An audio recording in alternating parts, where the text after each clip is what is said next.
নমস্কার বন্ধুরা, আশা করি সবাই ভালো আছেন। তো বন্ধুরা, এখন যে বিষয়টা নিয়ে কথা বলে, ছবিটার নাম হচ্ছে পেডি। তো পেডি বলে একটা সিনেমা আসতে চলেছে রামচরণের, আমরা সবাই জানি। তো আজকে রামনবমী।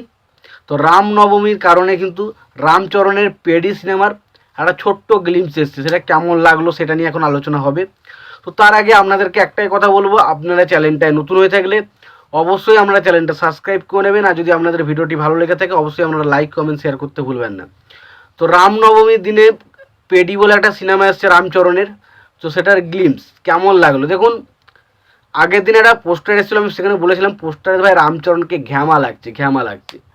এবং পোস্টারটার পর আজকে যে গ্লিমসটা এসছে সেটা দেখে বলছি, সত্যি বলছি ভালো লেগেছে। তবে দেখুন, এখানে একটা ব্যাটিং করার যে ধরাস যে স্টাইল, ওইখানটা আমার কাছে কিন্তু একটা ওভার দ্য টপ বলে মনে হচ্ছে হিরোটাকে বেশি মাসিভাবে প্রেজেন্ট করতে চেয়েছে। এবং যার ফলে অনেক সময় ব্যাটিংয়ের ওই জায়গাটায় যে পড়ে গেল, এরকম করলো, ওইটা মানে ক্রিকেটের ক্ষেত্রে ইম্পসিবল একটা বিষয় থাকে, তারপরেও কিন্তু হলো।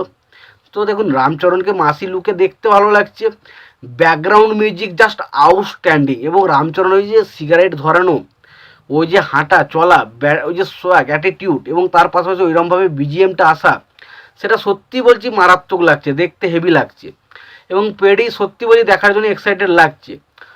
তো পেডির যে কালার গ্রেডিংয়ের কথা বলি, আমি যদি কালার গ্রেডিংটা বেশ ভালো হয়েছে। রামচরণের কে দেখতে হেভি লাগছে, তার ক্যারেক্টারটাকে দারুণ মানিয়েছে একটা স্পোর্টস ক্যারেক্টার হিসেবে। বা এই যে পেডি, পেডি কথার অর্থ হচ্ছে একজন সমাজের নেতা।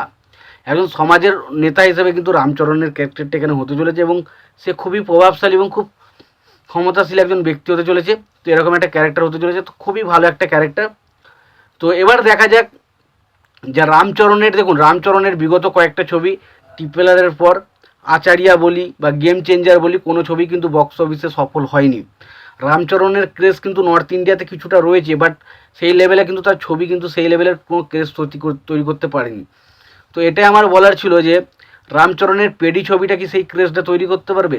তো আশা করা যায় হতেও পারে, কারণ তার এই ছবি যে পরিচালক বুচ্চিবাবু সানা, তিনি কিন্তু খুব ভালো একজন পরিচালক। এবং তার পাশাপাশি ছবির যে মিউজিক ডিরেক্টর AR রহমান, সেও কিন্তু খুব ভালো একজন মিউজিক ডিরেক্টর। তো আশা করা যায় খুব ভালো একটা ছবি হবে। এবং রামচরণ দারুণ লাগছে, রামচরণকে দারুণ মানিয়েছে সিনেমাটার ক্ষেত্রে। তার লুক বলি, গেট আপ বলি, অ্যাটিটিউড, সব জায়গাটা বেশ ভালো মানিয়েছে। তো আমার কাছে পেডি টিজার কিন্তু বেশ ভালো লেগেছে, আমার কিন্তু বেশ ইমপ্রেস করতে পেরেছে আমাকে। তোমাদের কেমন লেগেছে অবশ্যই জানিও। ভিডিওটি ভালো লেগে থাকলে অবশ্যই তোমরা লাইক কমেন্ট শেয়ার করে দিও। চ্যানেলটা নতুন হয়ে থাকলে অবশ্যই তোমরা চ্যানেলটা সাবস্ক্রাইব করে নিয়ে পাশে বেল আইকনটা অবশ্যই প্রেস করে দিও। ভালো থেকো, সুস্থ থেকো, দেখা হচ্ছে পরে ভিডিওতে।